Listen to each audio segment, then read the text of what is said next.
Greetings and good afternoon, and welcome to the Conversation with Al McFarlane. I am W.D. Foster Graham, and I will be your host today for the Conversation of Al McFarlane's Book Chat Thursday.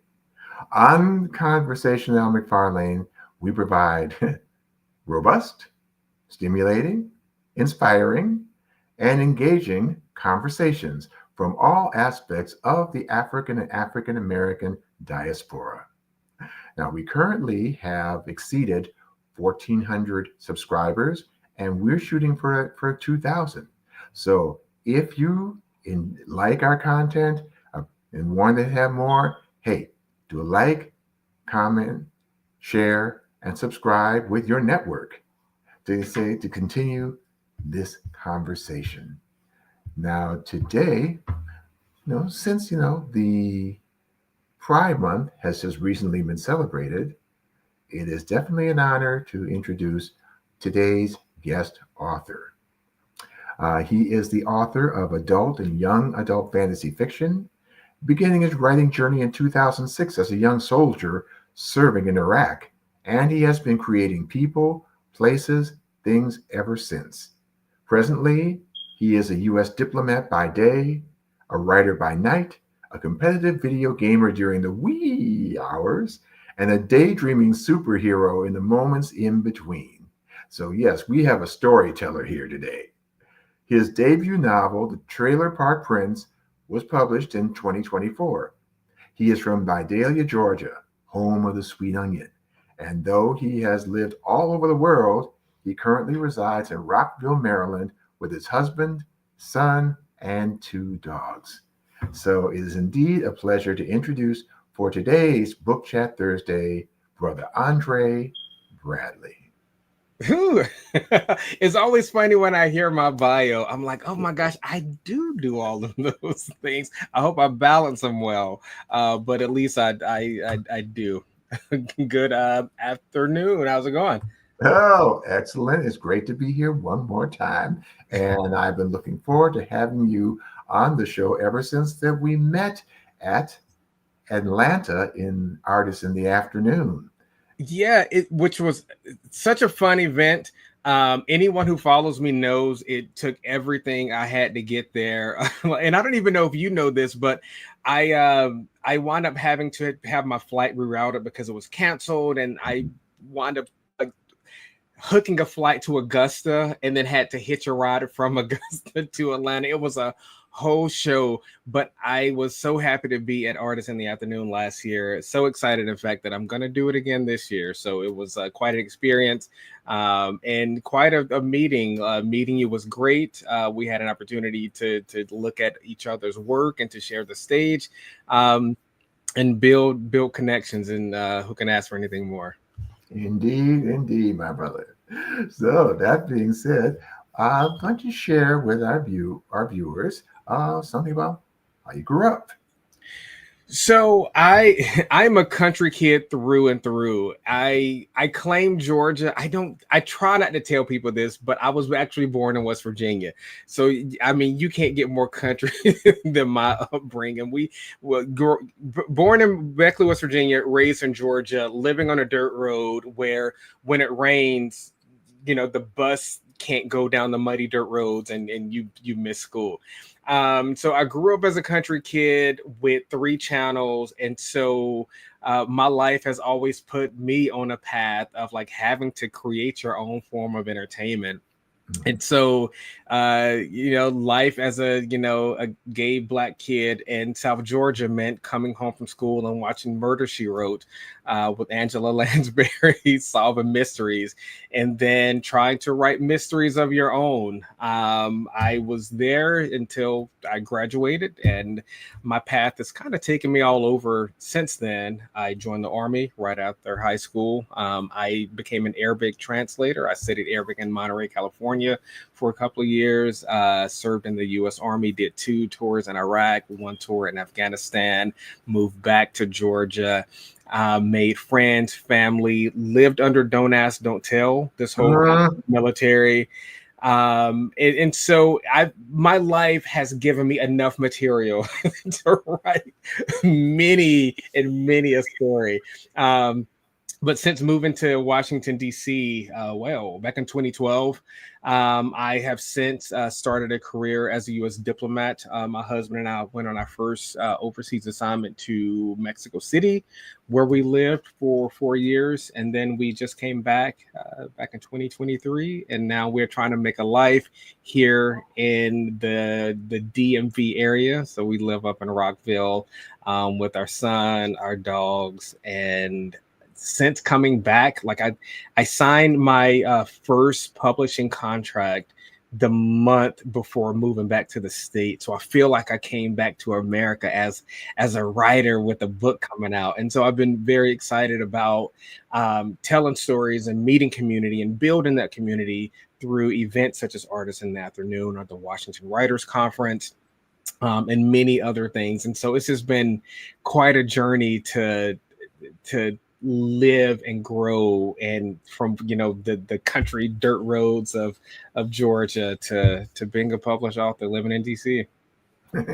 Hey, when you think about it, we all have that story.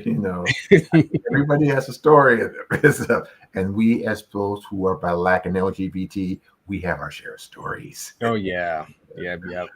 So now, who would you say were your role models, or say your mentors that lifted you up along the way? Who are the shoulders on whom you stood? So I give credit when it comes to my life and my personal choices.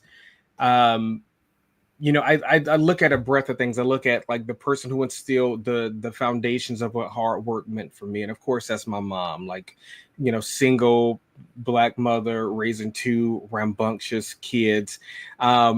It maybe helped her that she was a correctional officer at a maximum security prison. So I don't know if I was so much raised as I was trained and institutionalized, but I had one of them, what we call mean mamas, who really like set us down a path to be successful. And so that's the first person I credit to making sure I had the foundations for being successful. And then the other person who I attribute a lot of my life success to is one of my first real sergeants in the military. His name is Ellis Kennedy. And he was my platoon sergeant when I joined the 4th Infantry Division. And he had this motto: participate in your own success. He said that to me. It was one of the first things he said to me back in 2005 when we met. And I say it to myself all the time. I say it to my son. I say it to anyone who has a goal or a vision and wants to do something, that you have to participate in your own success. Don't just don't expect people to answer how does this work, or what does this do? Try to get in there and figure it out and be part of the solution. And so between my foundations and then that guy, that sergeant who helped set me down this path, he's one of the reasons why I feel that I never give up on stuff. It drives me crazy. It drives my husband crazy. The moment my husband says, "Oh, Andre, the refrigerator doesn't work," it could be midnight. I am up with tools. If you tell me there's a problem, I'm gonna try to fix it.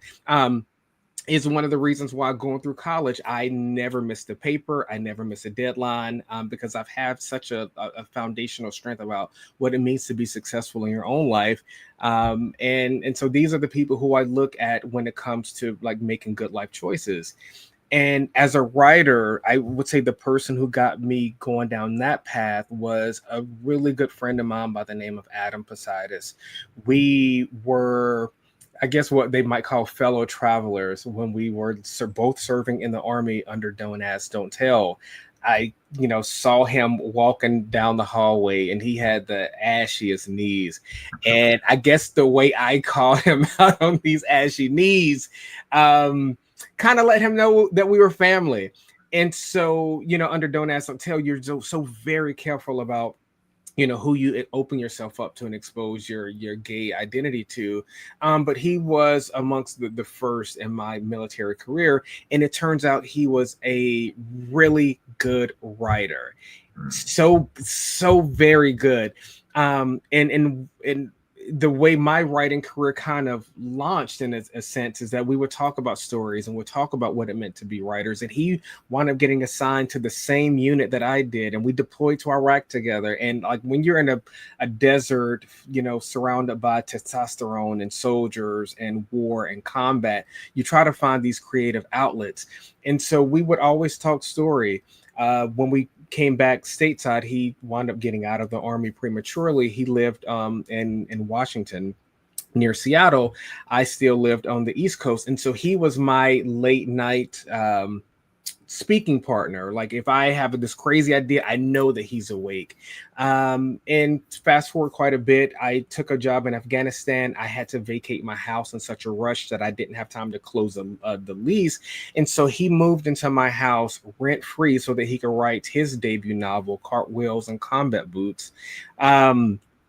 He finished it. It was never published. That's a different story. But to kind of wrap it up, while he was doing this, it's like if he can do this thing, this guy who doesn't have much going on right now, who doesn't have much going for him, let me try it as well. And that's where the foundations of Trailer Park Prince came. I was sitting at a green bean coffee shop in Afghanistan while my best friend was house sitting and writing his book. I'm like, damn it, I'm gonna write my book too. Like I'm gonna leave this war zone with a book under my belt. And it kind of happened that way.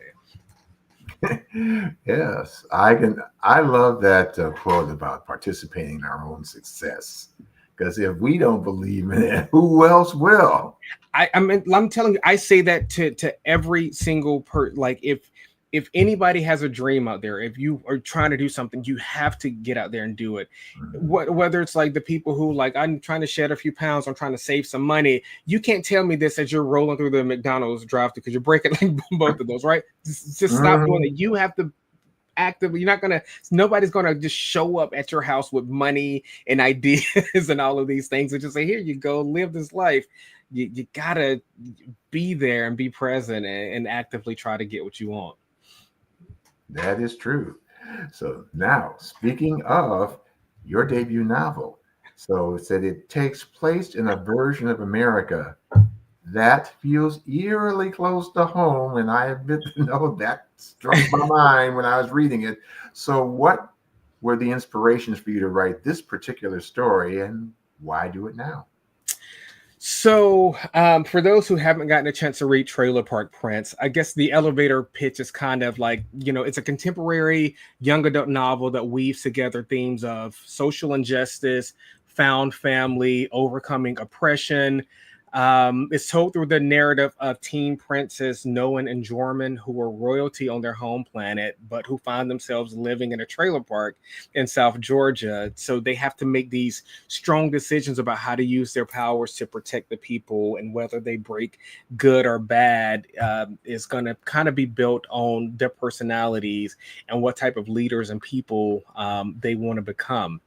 And as I mentioned, I started writing this story when I was in Afghanistan, and it started as this fun, friendly story about a group of gay teens who are just frolicking and just having a good time, because that's what I wanted to do. Like I was an out civilian working amongst the Marines and Army on a tiny military base in Afghanistan.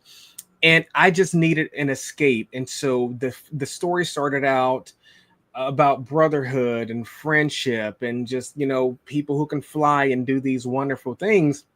But that's like a good daydream, not necessarily a good story.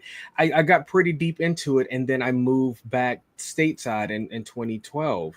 And while I moved to DC, where everything is in DC is political. I mean, I was at, one of the gay bars on U Street, and they're playing the Trayvon Martin case. Like it's every single thing in DC was about something more than just that thing.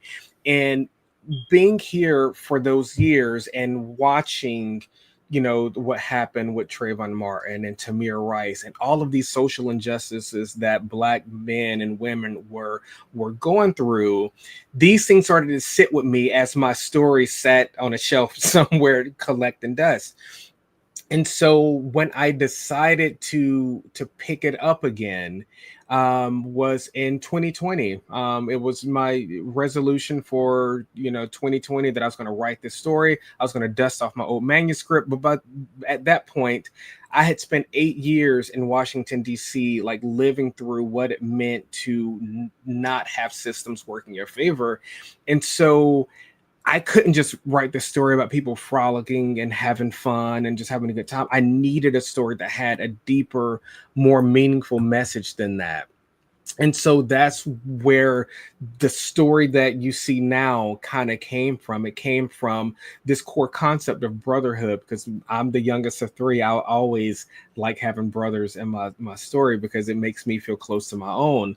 And it also makes it feel okay that I'm so different from my brothers, because we're not always the same. And so, Noah and Jorman, they both are, cut from the same cloth, but the way they view life is so entirely different, and the way they make choices are different, just like me and my siblings. And so we have these people who are undergoing such terrible times. The book takes place during an election year, where a blowhard conservative is the front runner for one of the presidential parties, and so as to preempt any of the bad things that he can do to this interloping group of outsiders, they decide that integration is the best thing to do. Let's form a policy of integration where these humanoid aliens have to go to high school with the rest of society, and if we can get that to work, if we can show people that these folks also belong here, then maybe that policy would stick. And so that becomes one of the focal points of this story. How do these two teenagers carry the weight of their entire society on their shoulders as they integrate into this American high school setting, while they're faced with these other parts of reality and the aftermath of what happens to people when you force them to try to get along with someone? How does that bring up old hatreds?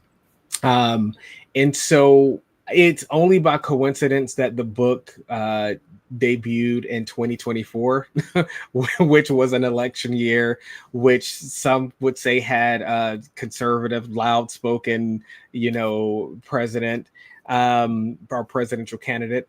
And so watching the story play out as my book came out this summer was just fascinating to see how much of the narrative in the story reflects not only history, but also the present. And speaking of that, when I was reading it and stuff, I think I wrote it in my review of your book that when it came to the teenagers in high school, it was reminiscent of another event in history in 1957, what happened with trying to integrate Little Rock Central High School. It struck very, very close to that in terms of what happened. I mean, and that's on purpose. I when it came to writing some of these scenes, I had to dig through history.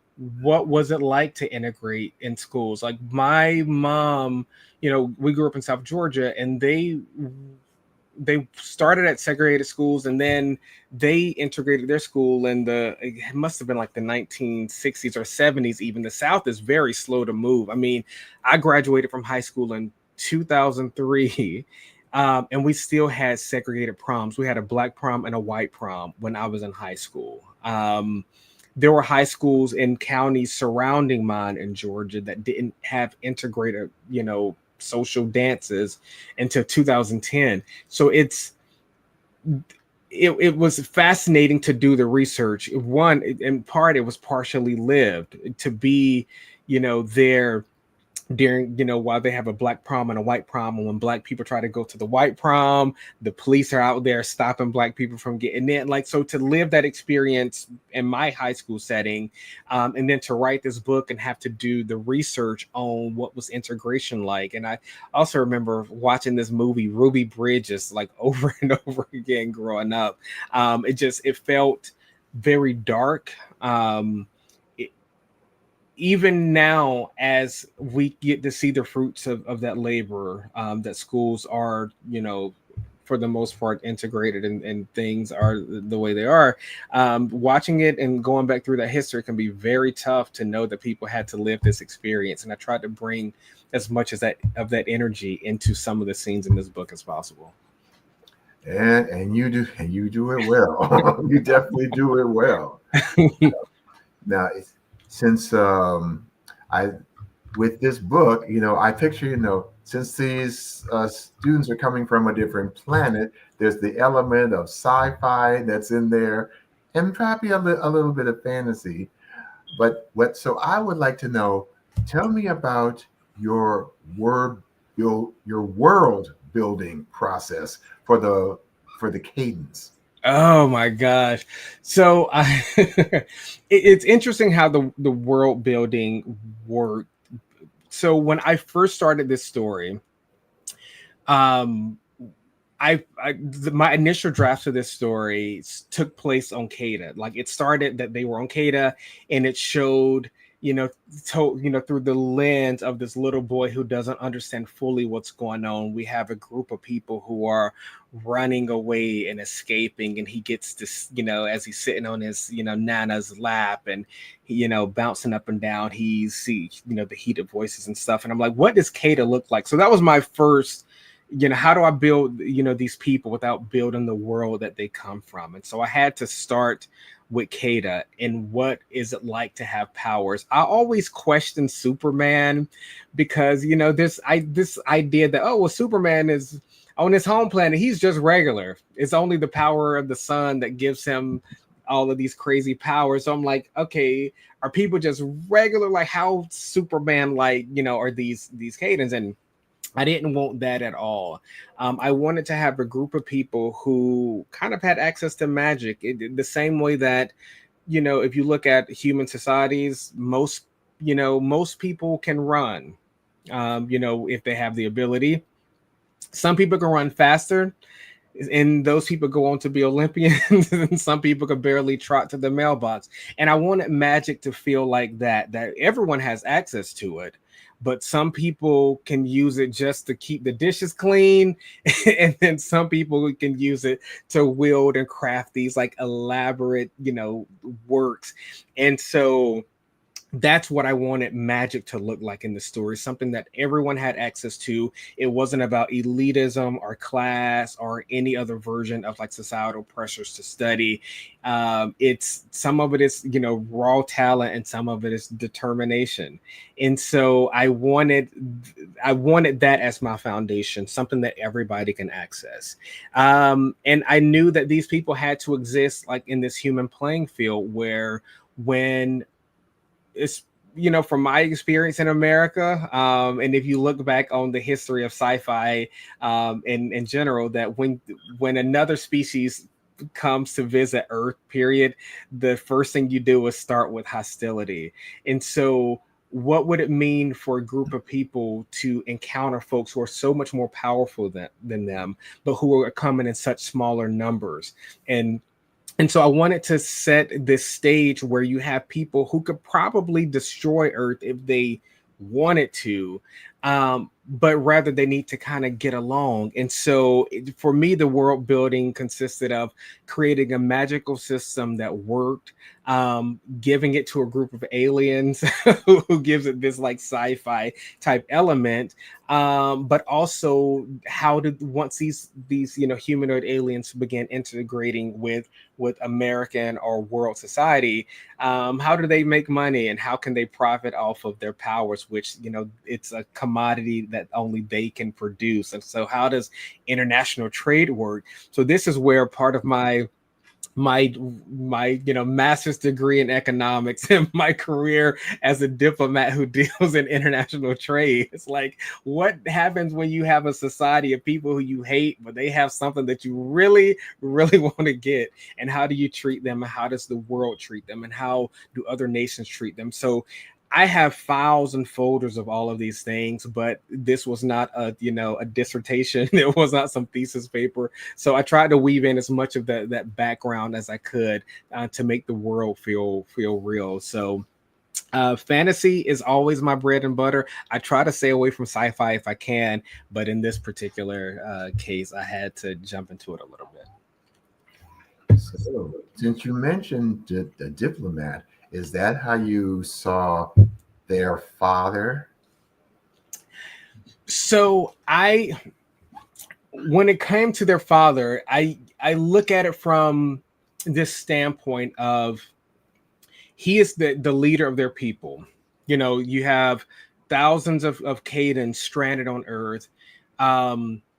And instead of them just being, a ragtag bunch of refugees, they actually came here with their king. It's like, oh, that helps to have this built-in leader.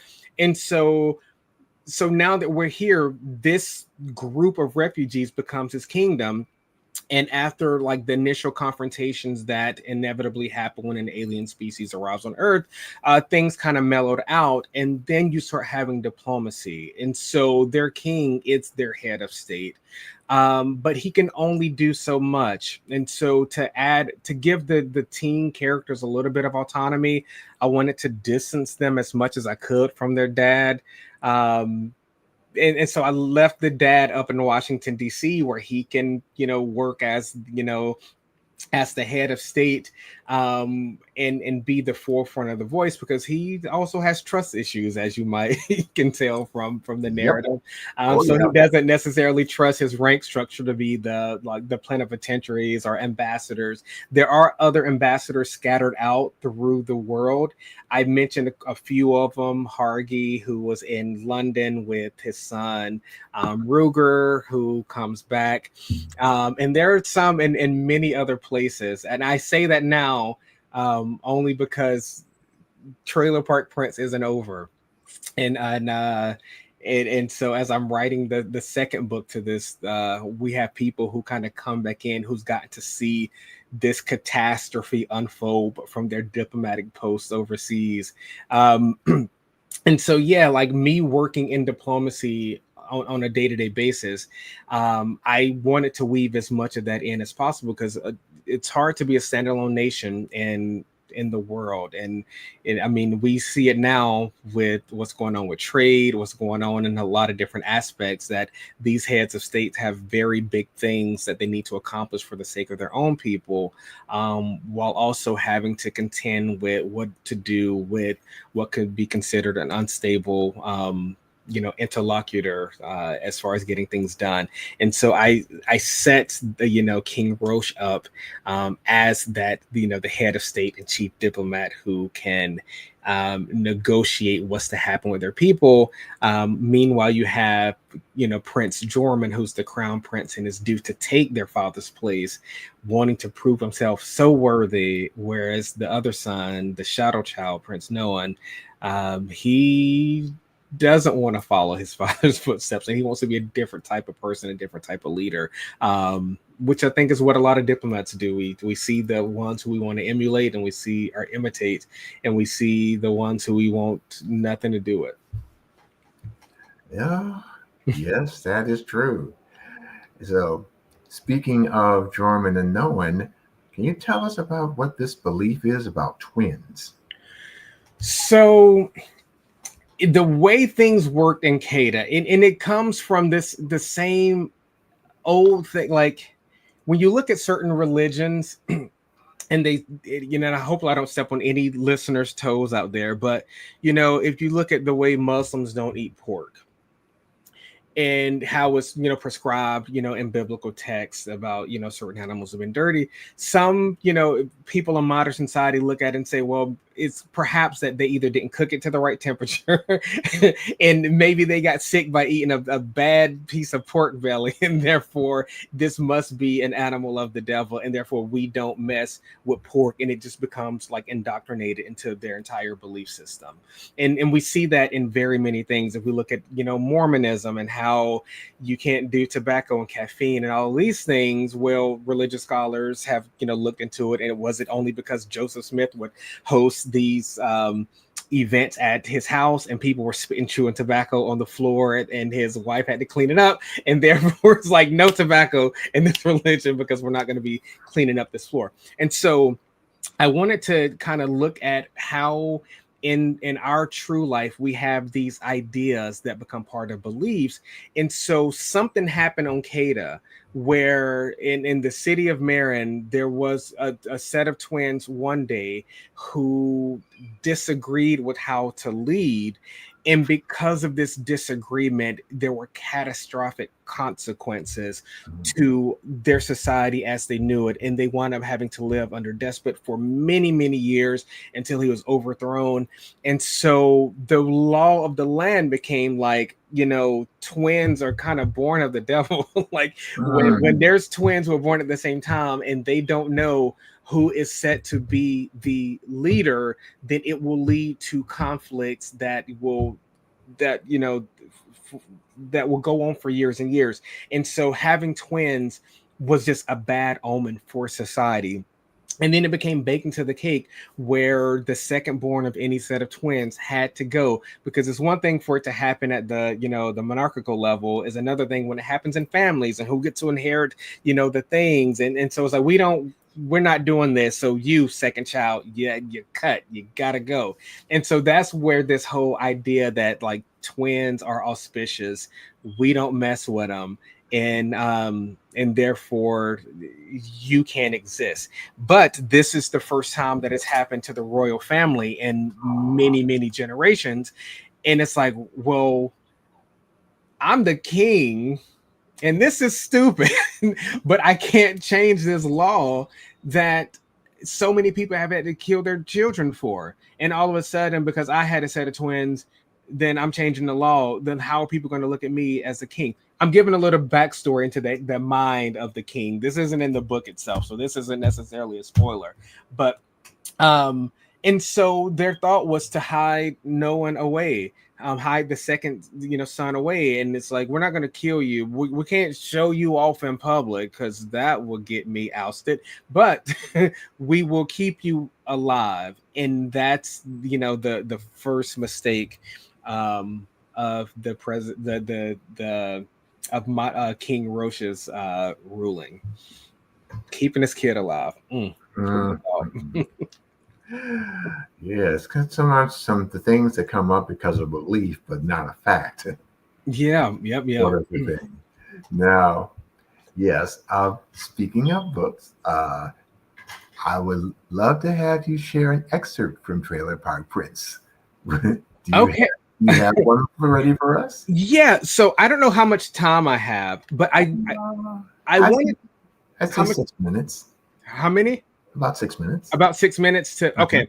So because I wanted to give you a breadth of like what this book entails, because again, at its core, it is an allegory to the American Civil Rights Movement. And so I kind of wanted to read the scene where they were first about to go to school, but then on the other side of it, there's love and romance. And so I kind of wanted to give a taste of that. So I think if I only have 6 minutes, I might have to pick just one. And so as not to bring the listeners down with that harshness, that is that scene where integration happens. I think I might read the little romance scene, if that's okay. That's okay. Okay. Okay, so just to preface this, I'm reading, this is a part, it also happens around the first day of school, where two of the characters who have been, vibing with each other for quite some time, after a serious downpour, they come home soaking wet, And so this is how the scene unfolds.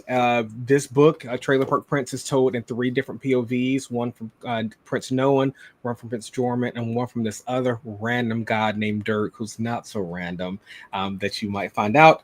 And so this particular chapter is told through Dirk's POV. We climbed the stairs slowly, or at least it felt slow to me. I was stuck between asking him what he meant and changing the subject altogether. I followed him to his room. Could you shut the door? If Nana Laura sees this mess, she'll kick me out, I swear.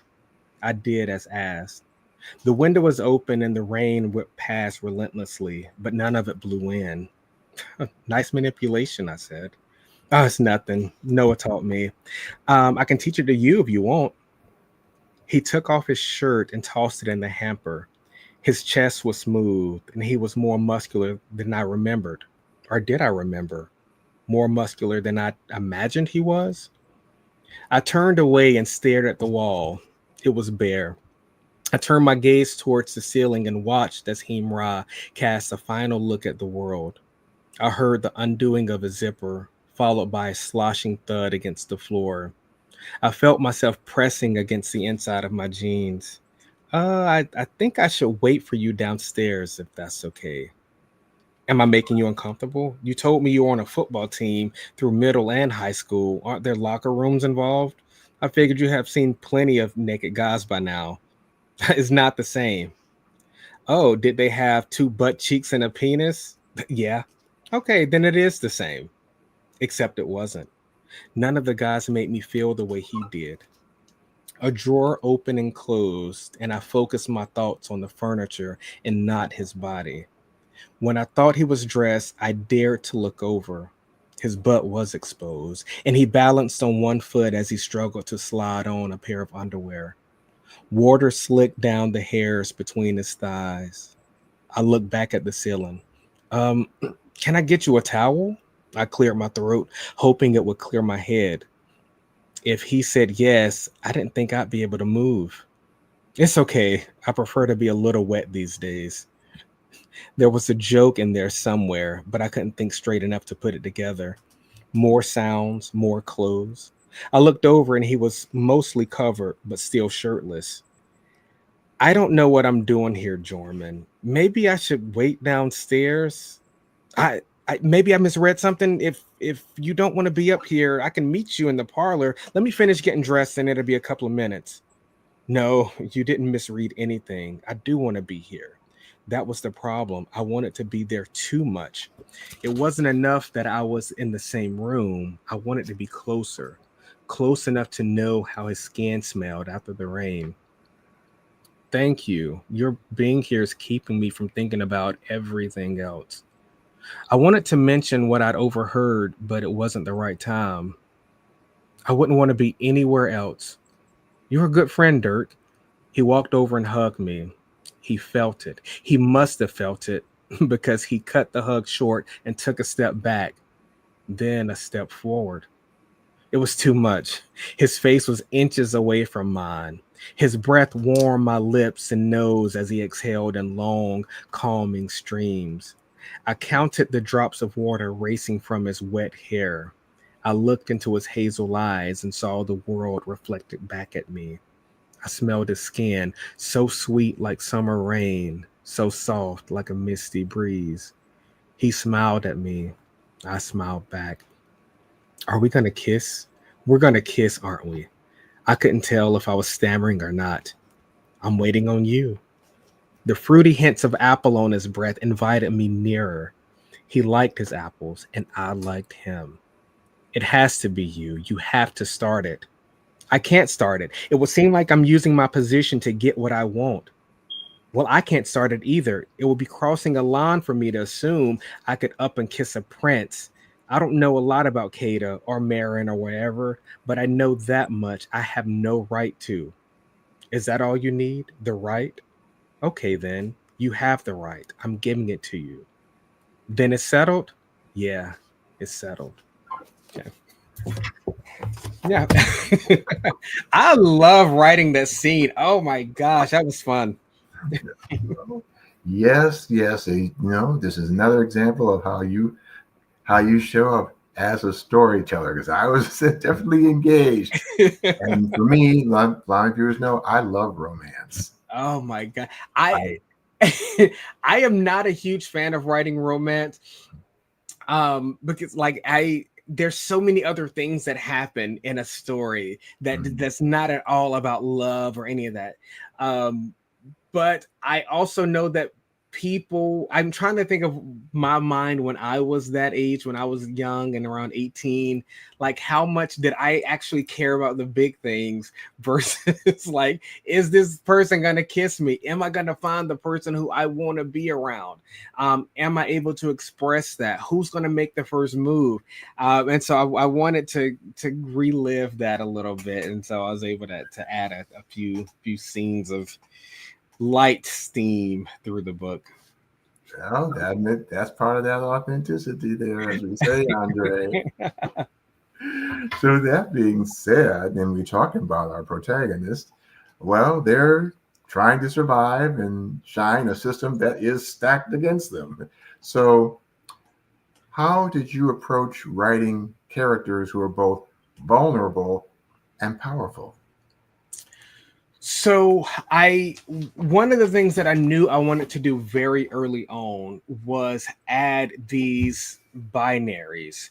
In the same way that, in true life we have um Malcolm X and Martin Luther King, who, are two of the leading voices of the American Civil Rights Movement. And then if we look through comic book history, we have, Professor Charles Xavier of the X-Men and his best friend and pal, Eric Lensher, aka Magneto, both of whom have very, disparate views on how to engage in mutant rights, and both of them have a struggle and a background too. And so when I wrote this book, I thought, one, it was very important to have these brothers represent both sides of the coin and what it could mean to be powerful, but have something to kind of balance that out. One of the things that becomes very clear in this story is that Noah, the one who everyone thinks is so very dangerous, um he is also so very powerful. And when you have if you have a person perceived as dangerous who's known to be powerful, people will automatically be afraid.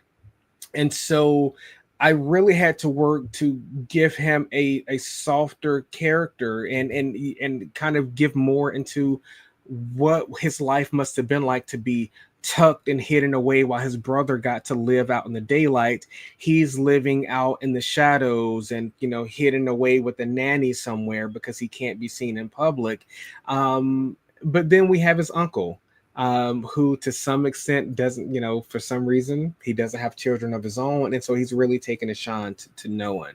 And so I wanted to make sure that it's very clear that no matter who you are or how tough you seem on the outside, that you're able to have these great interpersonal relationships with somebody. And so for Noah, for a lot of the story, it's his uncle, the only person who kind of sees him for who he is.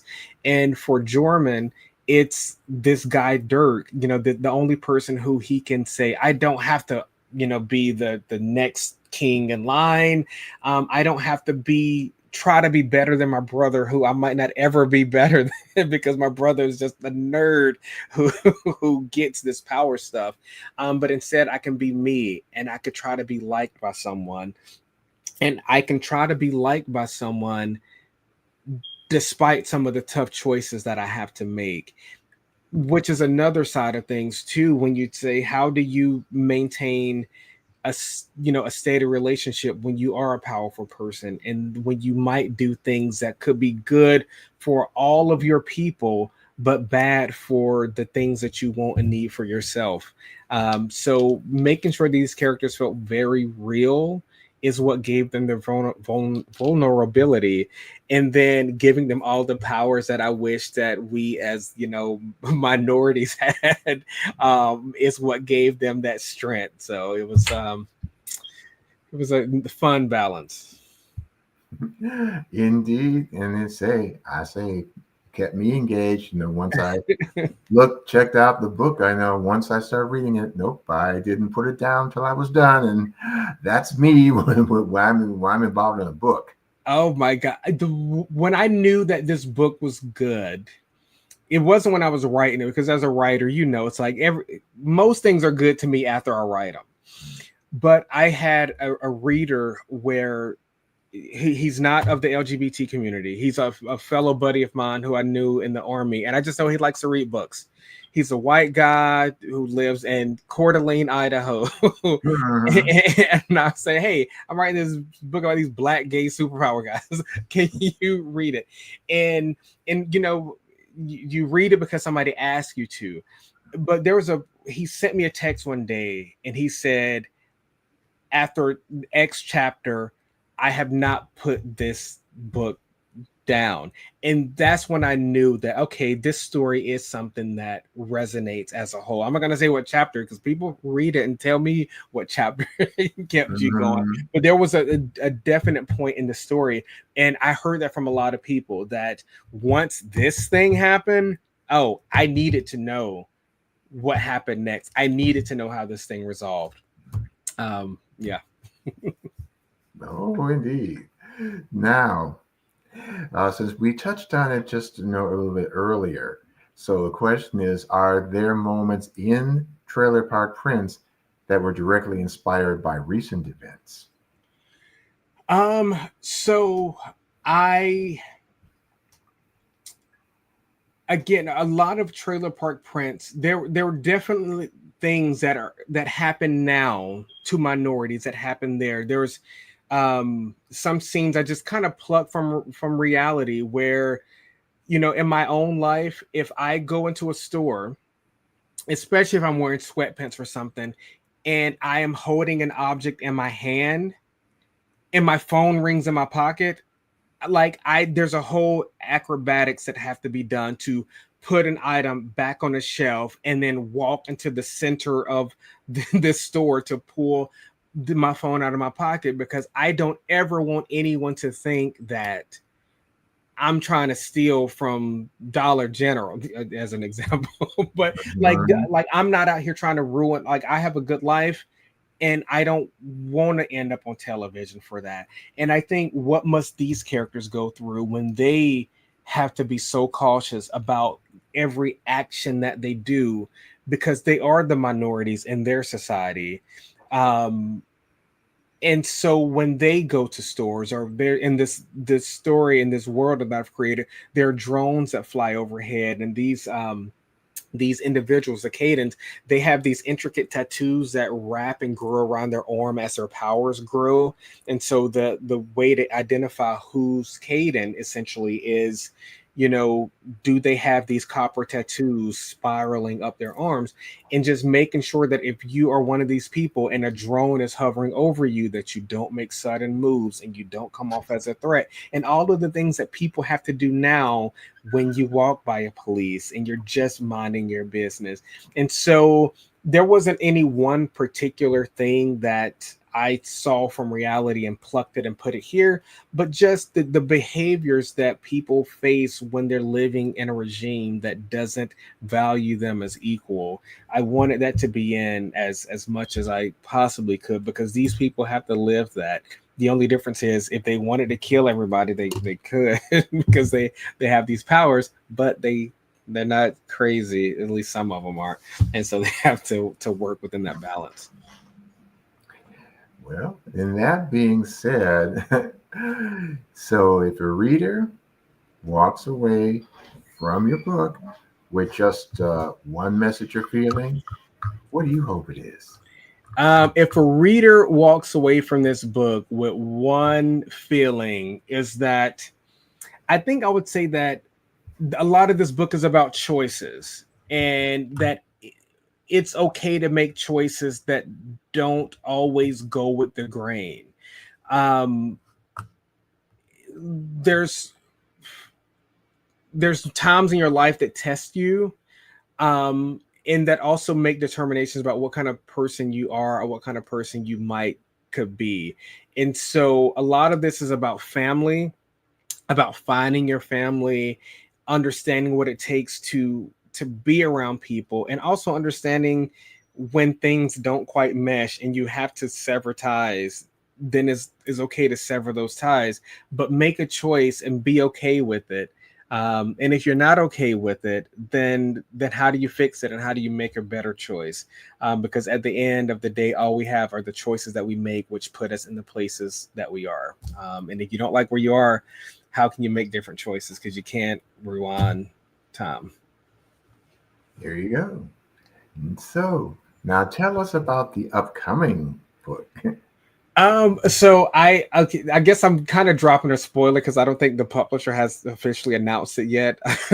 But there is you've heard it here first, second, I don't know. There is an upcoming sequel to Trailer Park Prince that's currently in the works.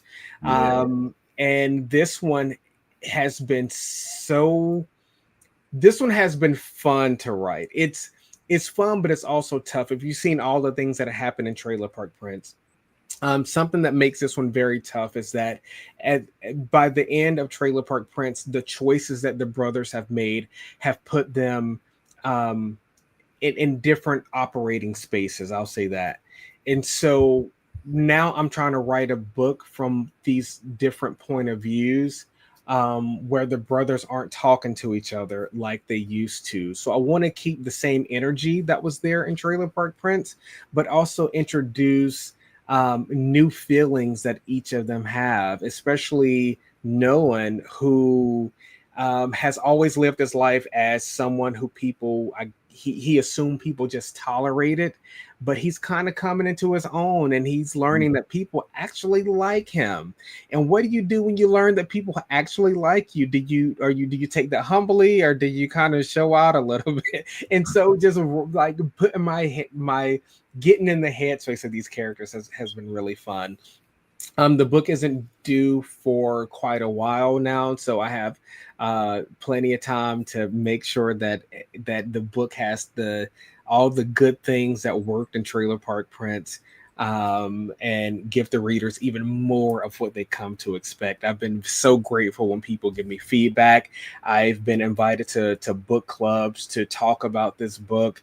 If anyone out there is reading this book as part of their book club and you want me to join virtually, just let me know. Send me a message. You can go to andrealbradley.com to reach out. I love talking about this book and these characters, the representation and all of that. So super happy about the future of Trailer Park Prince. And you in my introduction, you mentioned that I'm the author of very many things. I do have other things in the works. I have a kid's book, a kid's picture book that's being pitched now. I guess it's own sub to publishers. I'm hoping to get some word back about that. I just finished a short story that I'm going to submit, called Grad Night at Disney World. Gosh, I love this story, but it was inspired by a longer novel idea that I had in my head. This one is I don't want to say purely romance. It's to me, it's Breakfast Club meets They Both Die at the End, in the space of that post-apocalyptic Day After Tomorrow movie. It's a lot going on, but it's about a group of high schoolers who only have a short amount of time to get out all of the feelings that they should have been getting out their whole lives, but they've kind of repressed them, or put conversations on the back burner, thinking that they had more time than they actually did. So the story is set in Disney World. A lot of people don't remember how Disney World used to do this thing called Grad Night, where high school seniors from all over would just pile into Disney World from like 10 p.m. to 4 o'clock in the morning. And it's just you and your peers and strangers, and it's set in that space. It's been so fun to write, but having finished the short story has inspired me to write the longer novel. And so I think fans of romance will really take to that one. Not a lot of fantasy, more about human connection. So just a lot of stuff going on right now. All right, all right. As writers, we always have something that's in the works. Yeah, Oh yeah. that's like I said, because writing, It never stops. I know. Oh my gosh. I love it. I hate it, but I love it too. So Now, I'm going to ask you a question I ask all of my guests, and it's this. What advice would you give to your 13-year-old self from where you are now? oh to my 13-year-old self, I would say, oh my gosh. Well, I would tell my 13-year-old self that get your ideas out now. I feel like if I've wanted to be a writer my whole life, and I'm only now getting to do that. And as much as I love my life and everything that I have now, my family and my career and all of these things, um, I had been so afraid of being artistic because there's this, association with the struggling, starving artist, and I just wanted more stability in my life. But if I could tell my 13-year-old self something, it would be, you have so much creativity, so many big ideas in you. Do not let that stop you. Don't let the realities of need and stability and all of that stuff stop you. You have a great family. They will take you in if you are poor and hungry while they wait on you to get that best-selling novel out there. And now that I have come to write, and how much I love storytelling, I wish that I had been doing this my entire life instead of waiting until now. So Thank you for sharing that. So, say, viewers, you heard it here, not only from Trailer Park Prince, but the upcoming sequel. So, for our viewers and readers, where can we purchase Trailer Park Prince? Trailer Park Prince can be purchased in most places where books are sold. So you could, of course, go on barnesandnoble.com, Amazon, check out your local indie store. The publisher Tiny Ghost Press, if you like Trailer Park Prince, or you kind of like Trailer Park Prince but you also want to see other indie queer books, Tiny Ghost Press has some really good books out there. So go into their website. They also have an online store where you can purchase Trailer Park Prince as well. I would say if you have read Trailer Park Prince, please give it a review, give it some feedback. If you want to talk about it with me, I'd love talking to anybody about this book. So shoot me a message on my Instagram. I love the space. If you want to read Trailer Park Prince but you're unsure, reach out to me as well. I can tell you all the reasons why you should. Yeah. Great. Well, we just have about a couple of minutes left here. So, closing remarks. Yeah. So as a writer, I am so happy to be in this space. I love Trailer Park Prince as my debut novel, and I'm happy with everything that's happening with it and with the sequel. Oh, also, there should be an audiobook coming out at some point. I do not have any details on that, and I probably should not have even mentioned it. but stay tuned for that as well. Oh, and one final thing. Oh my gosh, I can't believe my publisher would be so mad if I didn't mention this. Tiny Ghost Press has partnered with, I want to say, like Long Island University or some college out there. I should know the details better. But they are doing a writing workshop this summer leading into this fall, where various artists under the Tiny Ghost Press umbrella will be teaching writing classes on different topics. And if you can imagine that my topic is how to write a tasteful allegory while being respectful to the source material. I love allegories. I love getting readers engaged in something very new, while harkening back to something real and something in the past and teaching a lesson. And I look forward to teaching that course. This November 29th is when I'm slated to teach. I'll start posting more about that in the coming weeks. But yeah, if you are a writer out there and you want some tips or advice on how to write, how to craft stories, then please check out Tiny Ghost Press Writing Summer Workshop. Yeah. Hey, you heard it. You heard it here, folks. And so I would like to once again give my hat tip to an amazing storyteller and my guest today, Brother Andre L. Bradley. Thank you, thank you, thank you. Thank you for having me. Hey, this is W.D. Foster Graham. I'm hosting the Book Chat Thursday edition of The Conversation with Al McFarlane. And so I will see you on the next go round.